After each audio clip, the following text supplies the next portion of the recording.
नमस्ते सेठी सर, स्वागत है आईबीटीवी पर। Good afternoon. गुड आफ्टरनून, नमस्कार। सर, बाजार फिर से नीचे देखा हमने। फिर से न्यूज आई है कि प्रोबेबली 50% टैरिफ लगाएंगे। तो इस न्यूज पे एंड नो निगोशिएशंस, तो इस न्यूज पे मार्केट नीचे है। सेंसेक्स जो है 500 पॉइंट नीचे नजर आ रहा है, 80,000। एंड निफ्टी 150 पॉइंट नीचे, 24,000। मार्केट क्लोज होने में 1 घंटा बाकी है। The most active stocks at this hour are Bharti Airtel, Infosys, HDFC Bank, SBI and Reliance. Top five gainers for today: Titan Company, NTPC, HDFC Life, Dr. Reddy's Lab, and Tata Consumer Product. Top five losers: Adani Enterprise, Bharti Airtel, Shriram Finance, IndusInd Bank, and Adani Ports. तो ये बाजार की खबरें हैं। Sir, सुनते हैं corporate news और फिर बात करते हैं और जियोपॉलिटिकल टेंशन्स के बारे में। But first corporate news. वित्तीय परिणाम और कॉरपोरेट घोषणाएं। Q1 FY 2026। Signature global India limited ने 898 रुपए 30 पैसे करोड़ की कुल आय दर्ज की, जो पिछले वर्ष की तुलना में 109.9% अधिक है। कंपनी का शुद्ध लाभ 344 रुपए 35 पैसे करोड़ रहा, जिसमें 406.6% की वार्षिक वृद्धि हुई। बायोकॉन लिमिटेड के निदेशक मंडल ने प्रोजिल ग्रीन पावर 16 प्राइवेट लिमिटेड के साथ सौर ऊर्जा की खरीद और 26% हिस्सेदारी के अधिग्रहण हेतु पावर परचेज अग्रीमेंट और शेयर परचेज अग्रीमेंट को मंजूरी दी। पिरामिड टेक्नोप्लास्ट लिमिटेड ने 164 रुपए 66 पैसे करोड़ की कुल आय दर्ज की, जो 22.1% युवाई वृद्धि है। शुद्ध लाभ 7 रुपए 90 पैसे करोड़ रहा, जिसमें 4.5% की वृद्धि हुई।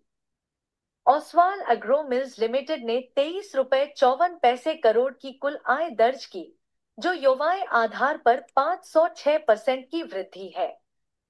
शुद्ध लाभ 17 रुपए 45 पैसे करोड़ रहा, जिसमें 361% की वृद्धि हुई।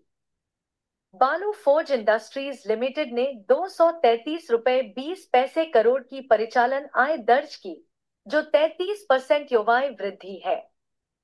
शुद्ध लाभ 57 रुपए करोड़ रहा, जिसमें 67% की वृद्धि हुई। जश इंजीनियरिंग लिमिटेड ने 132 रुपए 93 पैसे करोड़ की कुल आय दर्ज की, जो 14.28% युवाई वृद्धि है। हालांकि कंपनी को 5 रुपए 17 करोड़ का शुद्ध घाटा हुआ। प्रोस्टाम इंफो सिस्टम्स लिमिटेड को Bihar state power generation company limited से 30 मेगावाट 120 एमडब्ल्यूएच स्टैंड अलोन बैटरी ऊर्जा भंडारण प्रणाली की स्थापना हेतु अंतिम एलओए प्राप्त हुआ है। दिनांक 7 अगस्त 2025। मार्क्संस फार्मा लिमिटेड की पूर्ण स्वामित्व वाली सहायक कंपनी मार्क्संस फार्मा आईएनसी को उस्फदा से omeprazole delayed release tablets 20 milligram OTC के लिए मंजूरी प्राप्त हुई। जेएसडब्ल्यू स्टील लिमिटेड ने जुलाई 2025 के लिए 26.23 लाख टन समेकित कच्चे स्टील उत्पादन की रिपोर्ट दी है। डेटा पैटर्न्स इंडिया लिमिटेड ने 109 रुपए 90 पैसे करोड़ की कुल आय दर्ज की, जो युवाए आधार पर 5.58% की गिरावट है। शुद्ध लाभ 25 रुपए 50 पैसे करोड़ रहा, जिसमें 22.25% की गिरावट हुई। वैश्विक बाजार अपडेट। डॉलर में नरमी से एशियाई मुद्राओं पर दबाव कम होने की संभावना। सोना इस माह की सबसे बड़ी साप्ताहिक बढ़त की ओर अग्रसर है, फेड गवर्नर की नियुक्ति के कारण। तेल 2021 के बाद की सबसे खराब गिरावट की ओर बढ़ रहा है, क्योंकि व्यापारी अमेरिकी प्रतिबंधों को नजरअंदाज कर रहे हैं। तो सर, ये रहे कॉर्पोरेट न्यूज। आज सर हम जी। बात करेंगे कि काफी जियोपॉलिटिकल टेंशन्स देख रहे हैं। ट्रेड वॉर चल रहा है, टैरिफ रोज खबरों में होते हैं कि टैरिफ बढ़ाए जाएंगे और टैरिफ बढ़ा दिए गए 25%, अब कह रहे हैं 50%। And no negotiations. तो आज हम बात करते हैं कि जियोपॉलिटिकल टेंशन्स जो हैं, जो रिलेशंस खराब होते हैं दो कंट्री के बीच में, उन्हें कैसे इम्प्रूव किया जाए, क्या इश्यूज है और उसके क्या सोल्यूशन हैं। और हम खास भारत के बारे में बात करेंगे, about Indo US relations, Indo China and Indo Russia. Bharat के संबंध यूएस के साथ, चाइना के साथ, रशिया के साथ बहुत ही क्रूशियल है for its security, economic growth और ग्लोबल स्टैंडिंग। हर एक संबंध जो है वो काफी यूनिक है, विद डिफरेंट चैलेंजेस। तो पहले बात करते हैं भारत और अमेरिका के जियोपॉलिटिकल रिलेशंस के बारे में। ट्रेड डिस्प्यूट, जैसे हम जानते हैं कि ट्रेड डिस्प्यूट्स चल रहे हैं। टैरिफ्स और मार्केट एक्सेस जो है, ये एक बैरियर बनता जा रहा है फॉर आवर इकोनॉमिक डेवलपमेंट। तो क्या कर सकते हैं हम? We have to improvise the bilateral trade agreement. दोनों के संबंध इतने मजबूत करने चाहिए। Trade deal should be robust to improve the market access, reduce tariffs and enhance investment. Strategic autonomy, Bharat की संबंध जो रशिया के साथ हैं, खास करके डिफेंस डील, ये एक बहुत बड़ा कंसर्न है वॉशिंगटन के लिए, because of the US sanction policy.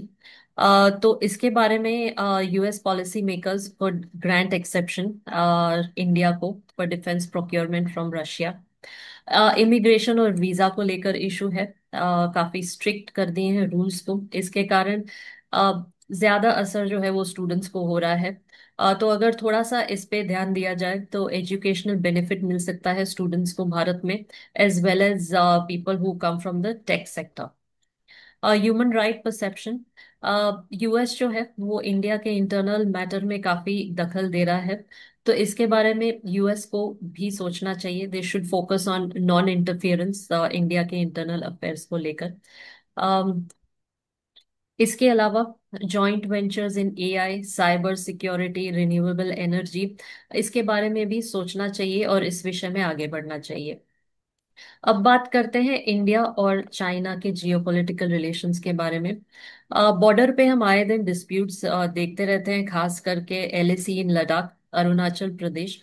तो कहीं पे एक डायलॉग करके, एक बातचीत करके, they should try to solve these issues at both military and political levels. Trade imbalance है, इंडिया का ट्रेड डेफिसिट है चाइना के साथ, क्योंकि चाइनीज मार्केट में इंडियन गुड्स जो है उसका एक्सेस रिस्ट्रिक्टेड है। इस विषय में जरूर सोचना चाहिए। Water sharing and resource competition, dispute है over trans border rivers. Strategic rivalry, military modernization, competition in Indian Ocean region and soft power outreach, ये सारे विषय पे ध्यान जरूर देना चाहिए। Balanced economic engagement, trade partnership जो है इसको बेहतर बनाना चाहिए। डिपेंडेंसी जो है वो एक दूसरे पर थोड़ी कम करनी चाहिए।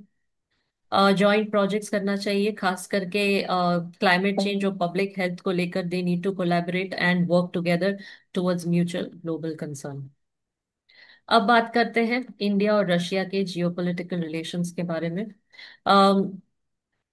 वेस्ट जो है उनको थोड़ी सी दिक्कत है, क्योंकि हमारे रशिया के साथ संबंध जो है वो बेहतर होते जा रहे हैं, और काफी समय से Russia has always been a friend. तो इसके अलावा ट्रेड डेफिसिट हम देख रहे हैं, India faces a growing trade gap, क्योंकि हम रशिया से इंपोर्ट ज्यादा कर रहे हैं। सैंक्शंस और रिस्क की बात करें तो यूएस और ईयू ने सैंक्शंस लगाए हैं ऑन रशिया, जो कि इम्पैक्ट कर रहा है इंडियन इन्वेस्टमेंट्स और एनर्जी परचेजेस को। तो हम क्या कर सकते हैं इस विषय के बारे में? इंडियन एक्सपोर्ट्स जो हैं वो बढ़ाने चाहिए रशिया को, खास करके in technology, pharmaceuticals and agriculture. इसके अलावा we should maintain strong independent foreign policy to continue defence and energy ties. Joint venture करने चाहिए एआई में, स्पेस में, बायोटेक्नोलॉजी में, और लॉजिस्टिक्स में। इसके अलावा enhance connectivity, develop alternative trade routes to bypass choke points and sanction related hurdles। तो ये हमने बात की है भारत के संबंध के साथ, जो कि रशिया, चाइना और अमेरिका के साथ बहुत क्रूशियल है। सर, आप इस विषय में कुछ कहना चाहेंगे? नहीं, आपने सही बताया इसके बारे में जो जानकारी दी। हम्म। ये सीमा को लेकर विवाद है हमारे, हम्म। व्यापार को लेकर विवाद है, हम्म। वीजा के प्रतिबंधों को लेकर है अमेरिका को। और पश्चिमी और रूस के साथ संतुलन करने के भी कुछ लोगों को अच्छा नहीं लगता है। हम्म। यूरोप को भी अच्छा नहीं लगता है। और हम्म। दूसरा, इसमें एक रीजन में कोई शक्तिशाली बनना चाहता है, कोई हम्म। चाइना है, भारत है। उनकी दोनों की कोशिश रहती है कि अपनी शक्ति का प्रदर्शन करें। हम्म। तो उससे रिलेशन खराब होते हैं। हम्म। तो इसलिए डिप्लोमेटिक रिलेशन बनाए रखें और व्यापार पर ज़्यादा जोर दें ताकि हम्म। डेफिसिट नहीं रहे। हम्म। और जो इनकी संगठन है व्यापार हम्म। बढ़ाने वाले, उनकी हम्म। लगातार मीटिंग हो। हम्म। बहुत मंचों पर, अलग अलग प्लेटफॉर्म पर उनको बात करनी चाहिए ताकि हम्म। संबंध अच्छे रहें। जी। और तकनीकी ऊर्जा व रख रखाव में हम्म। संयुक्त रूप से इन्वेस्टमेंट भी करना चाहिए। हम्म। इससे भी दूसरों को सहारा मिलता है और एक यूनिटी की भावना आती है। हम्म। क्योंकि नहीं तो पूरा विश्व अलग थलग हो जाता है। 180 190 कंट्री हैं। हम्म। तो इतने लोगों का, अभी कहीं कोई चीज़ अच्छी बिकती है, कहीं कोई चीज़, स्पेशलाइजेशन सबका अलग अलग है। हम्म। तो सबको साथ में लेना एक बड़ा चैलेंज का काम है। हम्म। पर वो जरूरी है, उसके बिना देशों का विकास नहीं हो पाता। जी। तो अगर संक्षेप में कहें तो एक रेगुलर एंगेजमेंट होना चाहिए सब देशों में। We must respect the national interest of each country. और एक कॉमन ग्राउंड जो है, we must find that in global forums. Economic और साइंटिफिक कोलैबोरेशन को भी सपोर्ट करना चाहिए। And we must find steps to improve India's geopolitically important relationships with US, China and Russia. Sir, इसके अलावा मैं ये और छोटी कहना छोटी चाहूंगी। बातों पर हमें, जी। छोटी छोटी बातों पर राजनीतिक कमेंट्स नहीं देने चाहिए। हम्म। पॉलिटिकल, किसी देश का क्या है उसके बीच में इंटरफेयर नहीं करें तो अच्छा है। हम्म। जी। और कोई कंट्री किसी के साथ मिला हुआ है, रूस के हम्म। साथ हमारे अच्छे संबंध है, इसलिए हमें यूएसए उसमें फाइन करेगा या हम्म। पेनल्टी लगाएगा, तो ये बड़ी गलत बात हो जाती है। जी, बिल्कुल सही। सर, इसके अलावा अगर भारत की फॉरेन पॉलिसी के बारे में बात करें तो it demonstrate strong global ambition, regional influence, लेकिन काफी सारी चुनौतियां आती हैं, इंटरनल और एक्सटर्नल चैलेंजेस हम देखते हैं। तो क्या स्ट्रेंथ्स है? Strategic global partnership. इंडिया जो है काफी अच्छे संबंध बनाए रखे हैं बहुत सारी कंट्रीज के साथ, यूएस, रशिया, जापान, ऑस्ट्रेलिया। और ये सब इकोनॉमिक, डिफेंस और technological gains they are gainful for the country. Economic growth and diverse drivers. Economic expansion जो है वो हम देखते हैं और लगातार देख रहे हैं कि भारत जो है वो काफी जल्दी आगे आ गया है। आर्थिक विकास और युवा जनसंख्या। सांस्कृतिक सॉफ्ट पावर। तो ये जो है वो इंडिया के स्ट्रेंथ्स हैं in the foreign policy. Weaknesses की बात करें तो सोशल इकोनॉमिक डिस्पैरिटीज है, परसिस्टेंट पॉवर्टी देख रहे हैं, इनइक्वालिटी देख रहे हैं, रीजनल डिवाइड्स हैं। तो ये जो है ये हमारे वीकनेसेस है। बॉर्डर और रीजनल टेंशन्स हैं हमारे नेबर्स के साथ, पाकिस्तान, चाइना। ये they are always a risk to our stability and growth. और लगातार चैलेंजेस हैं। Complex bureaucracy and slow reforms can hamper international partnership. आगे बात करते हैं अपॉर्चुनिटीज के बारे में कि भारत के पास क्या अपॉर्चुनिटीज हैं। Leadership in multilateral platforms, active participation in initiatives like Quad, BRICS, and G20 enhances India's voice in global governance and policy debates. Technology and investment inflows. Bharat जो है वो फॉरेन कैपिटल अट्रैक्ट कर सकता है, specially in sectors like IT, green energy and pharmaceuticals. Expand regional influence. Act east and neighbourhood first policies जो है ये aim करती है to strengthen trade and security relations across Asia Pacific. लेकिन चुनौतियां क्या है, थ्रेट्स क्या है भारत के आगे? Geopolitical tensions. हमारे संबंध जो है चाइना और पाकिस्तान के साथ, हमेशा उसमें हम उतार चढ़ाव देखते हैं। मिलिट्री कॉन्फ्रंटेशंस होते हैं। और ये हमारी सिक्योरिटी और इन्वेस्टर सेंटिमेंट दोनों पर असर करते हैं। Social unrest. इंटरनल डिविजन्स हैं, कभी कभी रिलीजियस और रीजनल लाइंस जो है ये डोमेस्टिक स्टेबिलिटी को असर करते हैं। Global market volatility, external threats जैसे कि इन्फ्लेशन, फ्लक्चुएटिंग कमोडिटी प्राइसेस और रिसेशन जो है इज की ट्रेड पार्टनर्स। तो भारत को इन चीजों पर ध्यान रखना चाहिए। अगर हम देखें अभी टैरिफ वॉर जो चल रहा है, ये भी देखते हैं कि अगले हफ्ते, आज फ्राइडे है, नेक्स्ट वीक देखते हैं कि इस पर और क्या डेवलपमेंट्स होते हैं। Sir, your views on the Indian foreign policy? अभी क्या है, पूरे विश्व एक ग्लोबल विलेज बन गया है। हम्म। जी। पहले तो ग्लोब देखते थे, इतना बड़ा ग्लोब है, इतनी जगह जाना है क्या है। अभी इतनी सुविधाएं हो गई हैं कि कहीं भी आदमी आसानी से 24 घंटे में पहुंच जाता है। हम्म। और वहाँ की जो अर्थव्यवस्था है उसका प्रगति का फायदा उठा सकता है दूसरा देश, हम्म। और उसकी प्रगति का फायदा दूसरे को मिल सकता है। हम्म। अभी फोन की बात नहीं, फोन का आविष्कार तो भारत में नहीं हुआ था, लेकिन फोन तो हम यूज कर रहे हैं। हम्म। इलेक्ट्रिसिटी का हमारे यहाँ नहीं हुआ था, जी। क्योंकि हमारे यहाँ जीरो का आविष्कार हुआ था। जीरो से सारा मैथमेटिक्स चलता है। हम्म। करेक्ट। तो इस तरह सब देशों की जो खासियतें हैं हम्म। और कंट्रीब्यूशन है, उसका फायदा लेना चाहिए हमें। जी, बिल्कुल। साथ में अपनी जिम्मेवारी को भी निभाना है हमें। रिलेशन भी उनके साथ अच्छे रखने हैं, हम्म। और उनकी प्रगति में ही हमारी प्रगति है। जी। अगर सिर्फ अपनी प्रगति सोचेंगे, कितना भी टैरिफ लगा दें, कैसे भी कर लें, तो दिक्कत आएगी। हम्म। क्योंकि स्वार्थी आदमी के साथ कोई ज्यादा देर नहीं रहना चाहता। हम्म। तो हर एक आदमी चाहता है उसका भी विकास हो। हम्म। वो जो डेवलप कंट्री है उनसे अपेक्षा की जाती है, जो अनडेवलप्ड हैं या अंडर डेवलपमेंट हैं, हम्म। उनको सहायता दें। जी। कम रेट ऑफ इंटरेस्ट पे लोन दें, हम्म। टेक्नोलॉजी दें, हम्म। ताकि उनके भाई की तरह बात, एक परिवार बन के आगे बढ़ सके। हम्म। तो ये मेरा सोचना है, जो शेयर किया मैंने आपसे। जी सर।